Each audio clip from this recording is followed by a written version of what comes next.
Thai Bayanihan.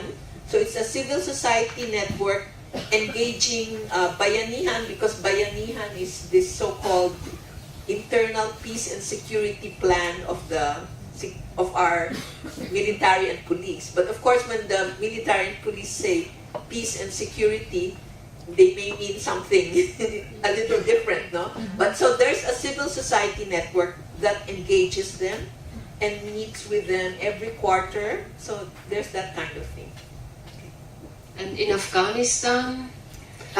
Yes, we actually struggling with increasing the number of women in police and also in army.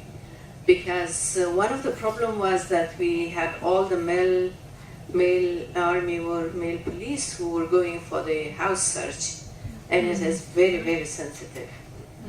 So that was caused a lot of reaction against the Americans, because when I think you all know that after 9/11, the American came to Afghanistan and they had a big group of people who were combating terrorism or war against terror, you all heard. So the special force were going to the people's house and searching male army, American army were searching the houses of the Afghans and searching the female. So it is really sensitive. Simple, we are all, as a woman, we don't want a security man at the airport to look at our underwears at the airport concerning security issues. But if somebody comes to your house and throw all of your clothes out of the box or whatever you have or the cupboard, is an issue. I think we don't feel it's more insecurity than security provision. Anyway, so we fought and we insist that it should be more female, and then more female in the police and particularly in special force. We do have some women in special force, but it's not enough. Of course, it was 6-7 of young girls who were going for the night raid with the special forces to the people's house. It's getting more and more women now going with those people, but their role is not really, I mean, they try to search the female and separate the females from the, they reduce the harassment of sexual harassment by the male member of the security forces. On the police, we have around 2,400 female police currently, although the objective was 5,000 for this year. We couldn't reach that for a few reasons. One, I think the female police was targeted by the Taliban. They killed female police in Kandahar and Helmand and anywhere. They targeted those female to kill them in order to terrorize the others not to join. Second, of course, the lack of proper facility for a woman, including the right dormitory, the place for their children to be living there, daycare for their children, a lot of other issues that we need to look at. It's the real need of women. Thirdly, I think it was, of course, we didn't have the facilities, and they newly established some dorm for the women. And now they are talking about building a special training place for female police as an officer, not only as a clerk or security to check females. Although we need female police on those positions. So recently they sent, at the beginning of the year in March, they sent around 200 girls to Turkey for 4 months training. And I think 4 months training is not enough. We were lobbying, I'm also in the board to discuss with this resolute support, because ISAF changed to be resolute support now for Afghanistan. This is the international community, military support for Afghanistan. To discussing with them that they should facilitate more educational facilities for girls, not to be only that officer, a young girl to write a letter, to take the chief or the officer or so on, to be more than that. And then give them more facility, more educational facility, that they could have the confidence that they are also officers. And when I go to the female police workshops and discussing, and I keep telling them that you should have confidence on yourself. If you feel that your officer is harassing you, slap them. Or take off your high heel shoes, and it's aggression, but let them know that you are able to do. And it creates a lot of shame for that person within the facilities, so then the rest might not do. Although it's not fair to say slap them, but sometimes you don't have other choice. It's not very non-violent action, but sometimes you need to. Of course, they will not kill them, but still, because some of them are really harassing. Some of them are really harassing, because we have now a woman, a female general, who's leading the Gender and Human Rights Department in the Ministry of Interior. One of her staff was going to Ministry of Women's Affairs with another male colleague. So another police officer coming towards them, and where are you going? They say, this female reacted and said, we are going to the Ministry of Women's Affairs. And he turned his face, he says that, I hope you come 3. Means that you go for some sexual relation and then you come 3, and she will get pregnant and you come 3. And she was telling me, I said, you should have turned your face and slapped him. That shut your mouth. You do not have the right to say these things. Because he should learn this lesson. So then I had a meeting with the Minister of Interior, and he said, well, some of them do have some moral problems, and because they don't find any other job, they come to police. And I said, excuse me, those moral or sexual relations is not one side. Yet, at least in Afghanistan, people are not open lesbian. I'm not against lesbian, but I said to the minister, I said, it's always men with them. There is a demand. So it's not only women who are acting immorally, it's the men also. Shut up, you should not say it again. Then he said, well, they're my mother, they're my sister, and I said, he's an elderly man. I said, no, your daughter, because nobody will be interested in your mother. I mean, he's 70 years old, so the mother, I'm sure it's not existing anymore. The way they put, they try to trick us.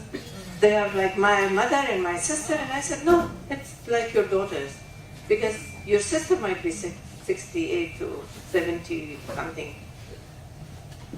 I mean, come on. Why are you not trying to use the proper language? And then he said, okay, as my daughter. And then I said, it should be a reminder for you. Whenever you speak, you should say that they have security as my daughter and his.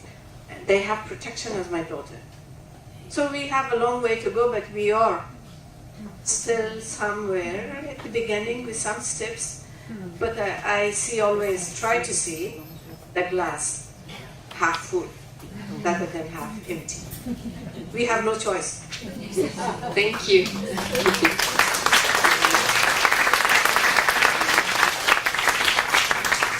I think that has been a good example of when we always talk about participation and the number, and we have to increase. It's also about, you mentioned at the beginning about meaningful, it's the quality, it's the meaningful participation. And the numbers alone don't do it, it's about having real influence. And I think with that, I would like to open once to the public, if that is fine for you. So you can come with questions to some of the panels or with general comments. Please mention your name and please be brief, short. Who wants to put a question? Alejandra. Just a minute. So, Hello, my name is Alejandra. I'm from Colombia. And I just want to say something about what she said about how complex is reality. You know, for example, in 2006, in our country, we had a peace process. It was called by President Uribe with paramilitary groups. But we knew that this process was really full of impunity, there was lack of truth, justice, reparation for victims. So the feminist movement decided not to participate in this process because we decided not to, how to say, legitimize, not to legitimize that process. It was horrible. But then we had that United Nations, for example, in the context of the 1325, were pushing women organizations to participate in this process. So finally, what we had in this time is that we were divided. Some of women organizations participate in these processes, and some of them we decided not to do it. And finally, we were divided and we were fighting between us because of that. And I think we have to make a very critical lecture of what kind of participation we should have in the context of 1325. And the other thing is that we have we're very worried about this part of participation of women in police or military, because what we want is more armed women. So that makes some contradiction for us, because we think that peace, if we want to build peace, the first thing you have to is not to be armed. So we don't want more armed people in this world. So we don't want more armed women. Merci. Vous allez m'excuser, je vais intervenir en français. Je ne sais pas si on pourra traduire.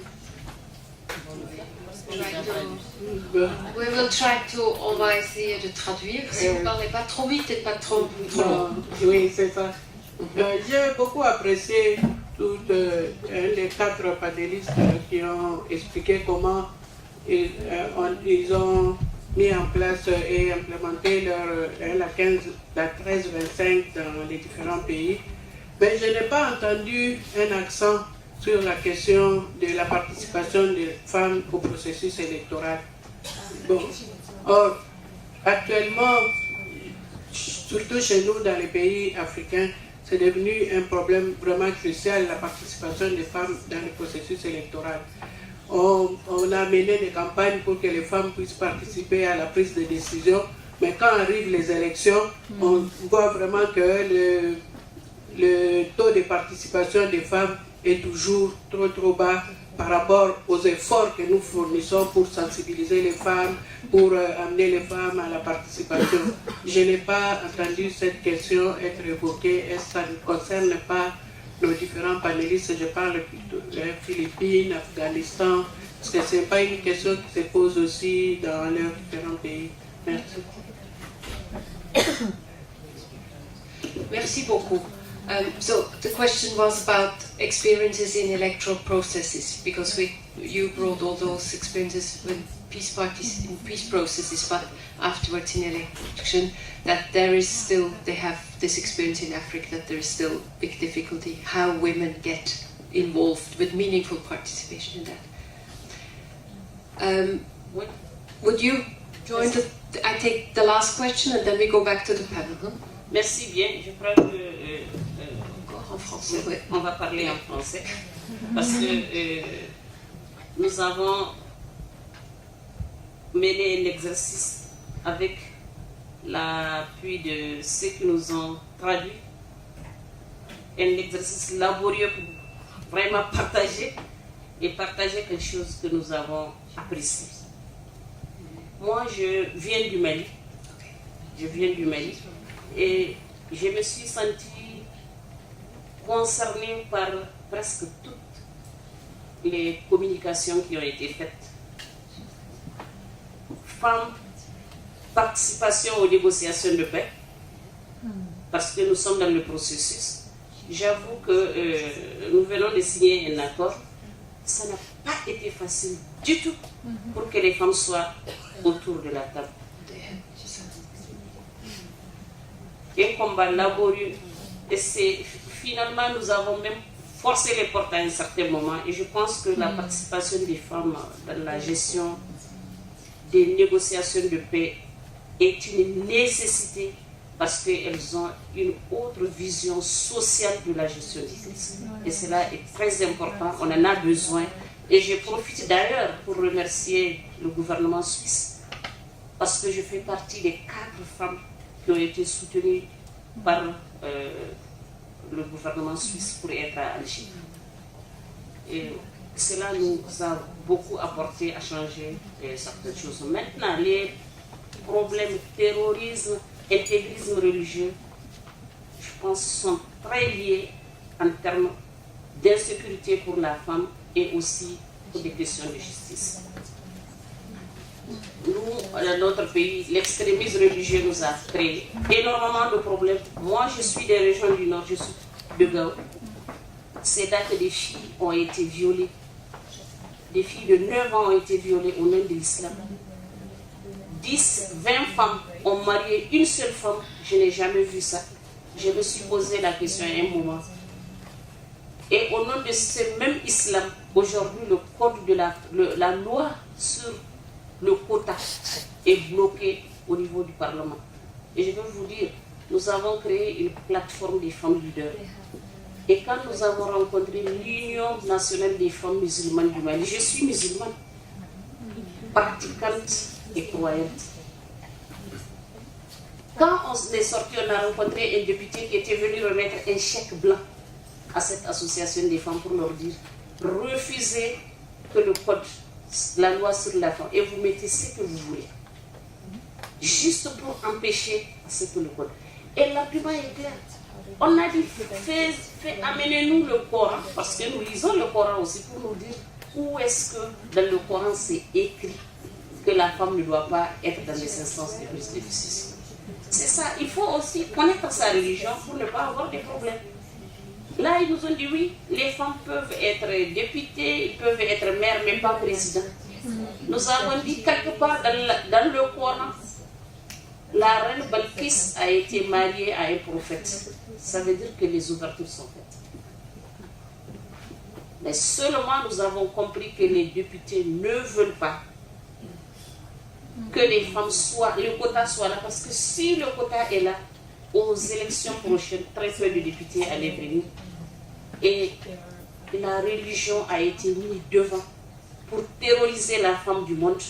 Parce que si vous voyez les images qui passent tous les jours, ce n'est pas la femme malienne seulement qui a été terrorisée, mais c'est toutes les femmes du monde qui ont été terrorisées.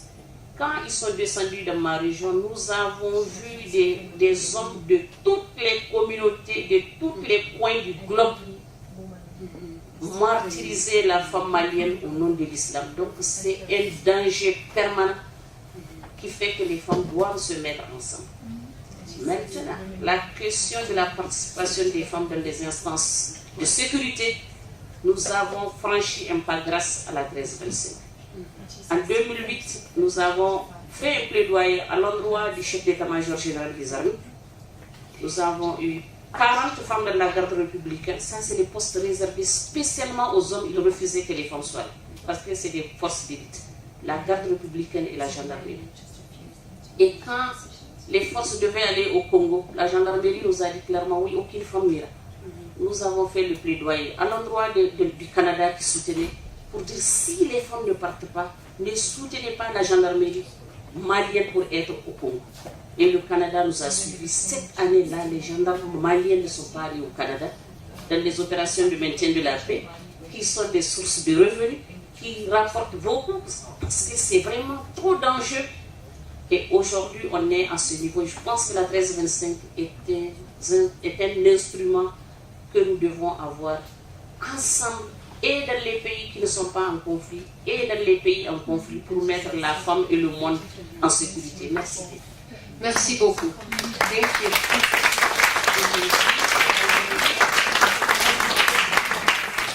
I give back to the panel. We have just the case of Mali, where she pointed out 1325 at the end has been very instrumental, but you also told us how difficult there has been a peace accord, but how difficult it is to actually get that under the cover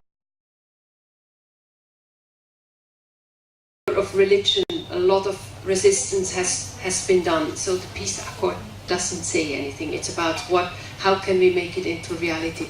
We had 3 questions. What kind of participation? How can 1325 be a divisive thing? Some people, we do not want to be part of this process.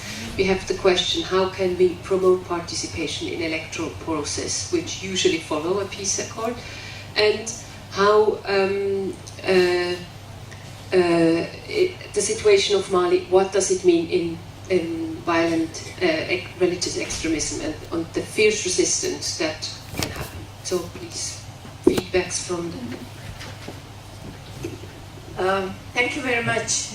I will go first on the comment of our sister from Colombia that we do not want women to be armed.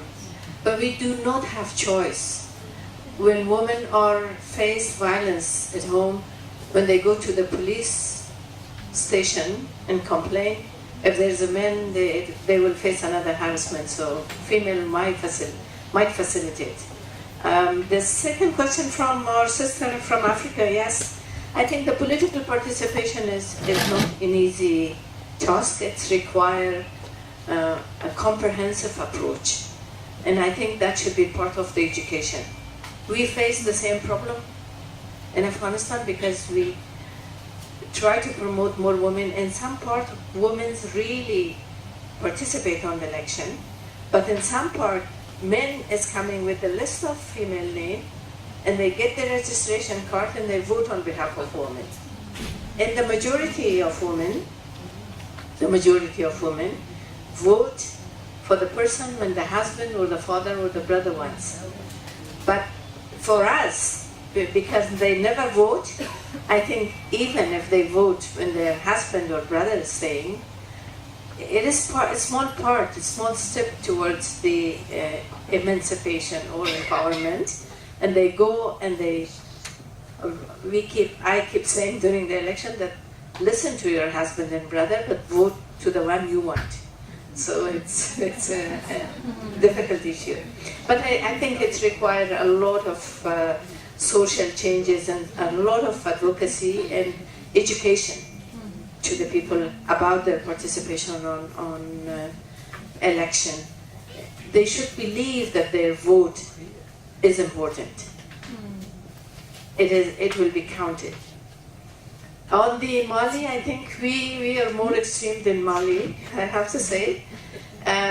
On the peace process that we have, so-called, it's not really working, but still. In the High Peace Council by the government, we have 9 women, quiet women, not the one who fights, not the one who's loud, not the one who is really, they are covering themselves properly, and it's good if they accept. But from the Taliban side, there's no women. And they always, usually when they go to Turkey or to Pakistan recently with the new unity government who really says that they are in favor of women, they already put 4 women as a minister. But the first trip when they went to Pakistan, no women. The second trip went to Qatar, no women. So I had an interview publicly in the television, and I said, I don't think that they are honest.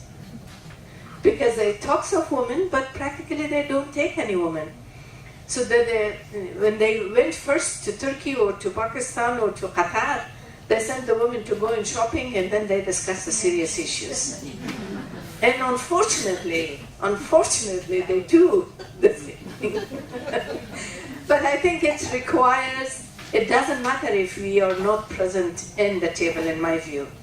We have to bang to their door that we do exist. and we should do it. We still have long way everywhere, but some success in some countries, even if it's in Philippines, will help all of us. So I stop here because we don't have a lot of time. Thanks again. Some feedbacks to Well, those yes, questions and comments. It's very important, really, to engage more women in politics, because I think that's how we will really change and have a more peaceful world, by women really taking the positions. Meaningful women. Yes. But the other thing is, there is a tendency, like in the Philippines, that we have all these what we call dynasties. So there are more women in politics, but they're the daughters, the mothers, or the wives of the traditional politicians who have a term limit, so they put their daughter or their wife in. No? So I think that's not what we want to promote. We want to have really the participation of women from all the sectors, especially the communities. But that's really still a struggle. We have to be conscious, and because we have a concept of politics as dirty, no? So as civil society, but we have to change that. So that's one effort. Yeah. Sure. So basically, this is one of our action lines. We're supporting, for example, in the MENA region in Tunisia, we supported workshops and platforms of women to promote their political participation, and to also raise awareness of their rights and of their possibilities, and encourage them to take leadership in politics. And basically, that's one of the action lines we have in Tunisia.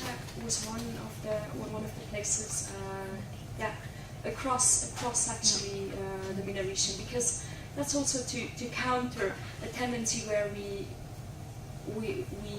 feel that, or we know that when we have an armed conflict or when you have a transition process, it's an opportunity, but it's a very, very, very brief window of opportunity to include women in political processes. Sidonia, also come. Yeah, just 2 remarks for our sister in Colombia. I think taking seriously 1325 would have meant take seriously the concerns that the women had at the moment towards the process, right? And it's about the meaningful participation, and meaning doesn't come from somewhere, it comes from the context, it comes from Colombia, it comes from the women that are on the ground. And I think there is, sometimes it's also a bit difficult to see, like, okay, the difference between like having just a process that then is, in that case, a little bit imposed and then has a divisive effect, right? So there is another, it's not in the 1325 framework, but I think in all these policies, it always starts with the context. And I think this is something where civil society can make advocacy for. One thing. And then for our sister from Mali, I agree fully with what you're saying, and I have followed a little bit the process in Mali, and I know how difficult it was to get the women in. For me, the big question now is in the post-agreement period, because now this agreement is there, but there is still a lot of things to be negotiated on the development of the north, on security issues, how to manage now new security structures, all these things. So the question for me is are the women still in there? And how does that process continue? Because, and I think that's one thing that we learned from peace talks, it's not only the peace table there, but it's having all the consultative meetings around, it's having the other processes that are ongoing. Usually also there is some constitutional processes ongoing, there's electoral processes ongoing, there is all kinds of structures that have to be revised because of the peace accord. So the presence of women in there is as much as important as having women in the peace talks. And I think to ensure a continuity there, that's sometimes even more difficult, because actually it's now in these negotiations where the nitty-gritty is decided on, how is then the health system looking like in the north of Mali, or how is the governance structure in the north look like. That's where the devil lies, right? And that's where the politics and local politics come from. Thank you.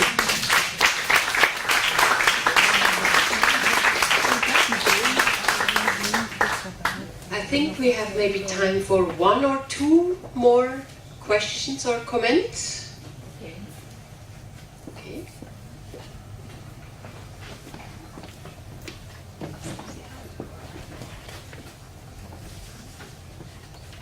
Thank you, Fayha Abdelhadi from Palestine. Just I want to stress, yes, hi, Amsada, how are you?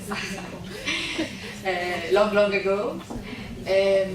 I want to just to comment on the importance of taking care of the political, social, cultural dimension of peace, more than just saying always that we need more women to be there in the peace tables, because I agree with you when saying that the perspective of peace is very important to be in the table more than the number of women.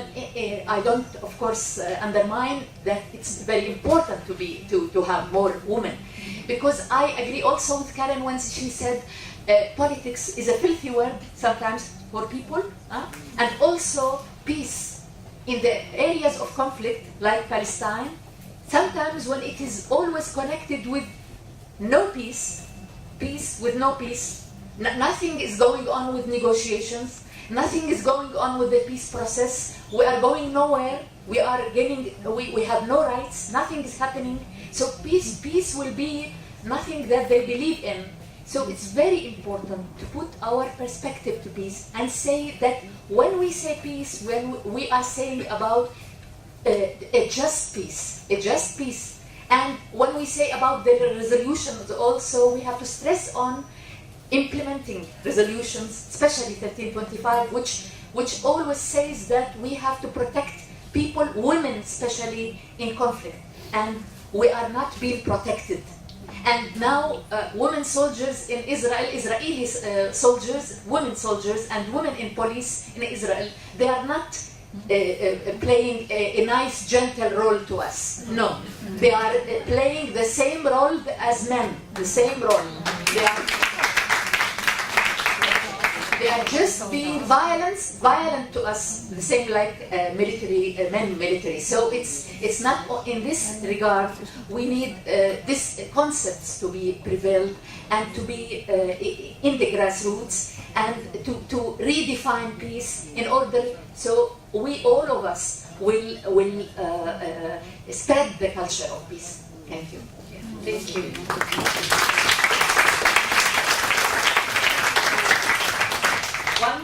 One more, and Yes. then I think.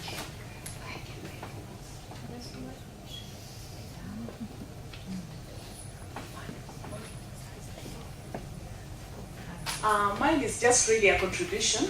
I'm Rose Wabuda from Kenya. In 2007, 2008, we experienced post-election violence in Kenya due to the disputed presidential elections. And of course, we also had a peace process that was started. And we had the international community coming in. And what I want to say is that women actually participated, but this was as a result of civil societies coming together and really insisting that women have to be participate at the table. So a group of civil societies came together, led by the late Deka Ibrahim. She was a peace woman in Kenya. And they call themselves citizens, concerned citizens of peace. So they made sure that the opposition and the government is represented equally by women. And so we had high-profile women chosen to present, and we had 2 from the opposition and 2 from the government. So I think we need to really continue fighting for our space as women. We should not tire from this, and so I would really also ask my sister from Mali that they really need to fight for their space so that they can be heard. Thank you. Thank you so much.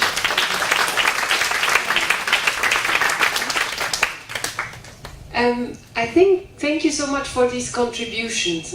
I think very important also about that with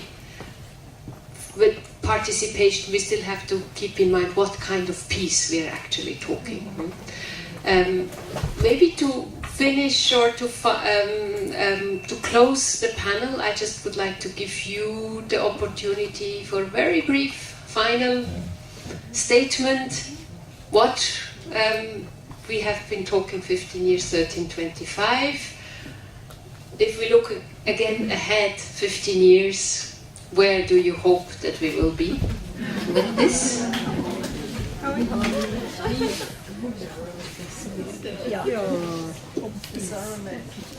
Maybe just hopefully a more peaceful world by helping each other. Because I think we are really inspired by the struggles of the other women, their successes. You know, she mentioned Decca. I never met her, but there are some colleagues in the Philippines who are very much inspired by her. So I think we're helping each other. I think it's good that we are fighting for women's space and having women in different positions. But sometimes we have to be very, very careful because we give the tool to the hand of the president, whoever is in our country, to put their own favorite one rather than a real woman to have commitment for women's rights and equality. So we have to be careful on that. The second point that I would like to say that if you are united, we can change the world.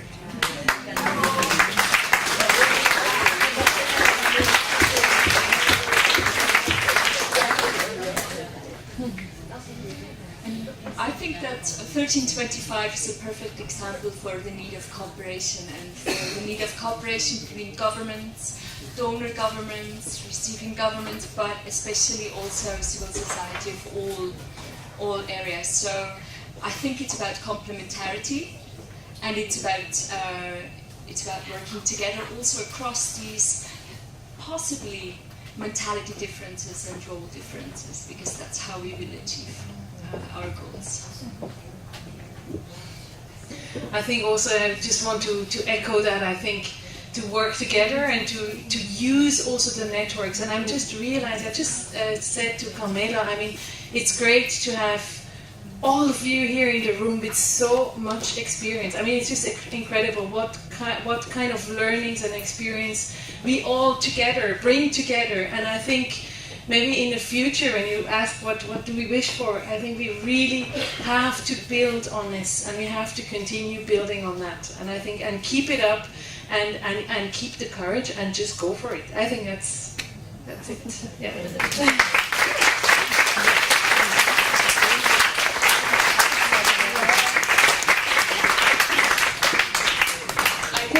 I thank you very much for your attention, and you for your contributions from the panel, and you for your contribution and participation, meaningful participation in this debate.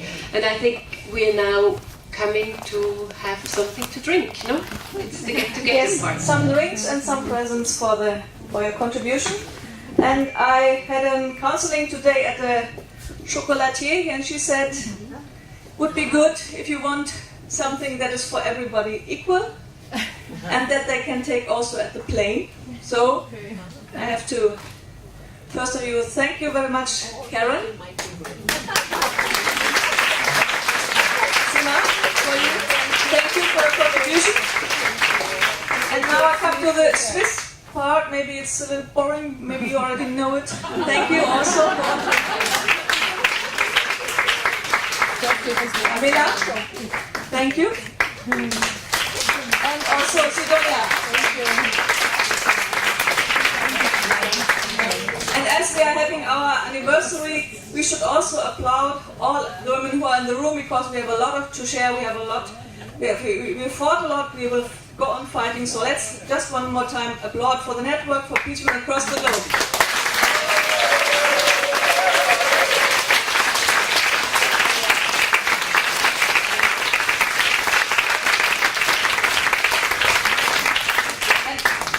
Director, I have to say something, organizational things also. First, you can go outside, and there's a nice basket where you can put in money if you want to,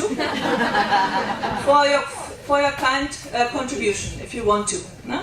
Secondly, Ursula said, is there something to drink? Yes, and also something with alcohol. So you can go upstairs. There's a kind of apero, and as we did not expect so many people, I hope you all get some glass. We will see. So never mind. And there's a second. You share, no? Yeah. I think it's in the age of this. It's no problem. Secondly, we have this. Afterwards, there's a benefit gala. Those who have registered, they can later on. We will. Back then you come into the room. The others, I think there's no space. But next time you can come for another gala. So, maybe in 10 years, we don't know. Yeah. And thirdly, Gabi wanted to say something for the nice cards, for the things you see outside. Thank you very much. Thank you. Thank you, Maike. Sorry. Thank you to everybody. It was a wonderful panel, and I thank also for the contribution from our sisters from the network, the coordinators. Ich möchte aber jetzt darauf hinweisen noch auf unsere erste Ausstellung. Viele von Ihnen kennen sie. Our first exhibition, these cards, when we nominated in 2005 die 1000 Frauen. And when you go upstairs, you will see the shelter. Das ist eine Arbeit der Künstlerin Margrit Lang. Sie hat sie gemacht in 2005, and all the names of all the 1000 women are written in gold on this shelter. Please have a look. So I'm happy to have you upstairs for a glass, or two persons for one glass. I don't know, but I think we can share it. Thank you so much.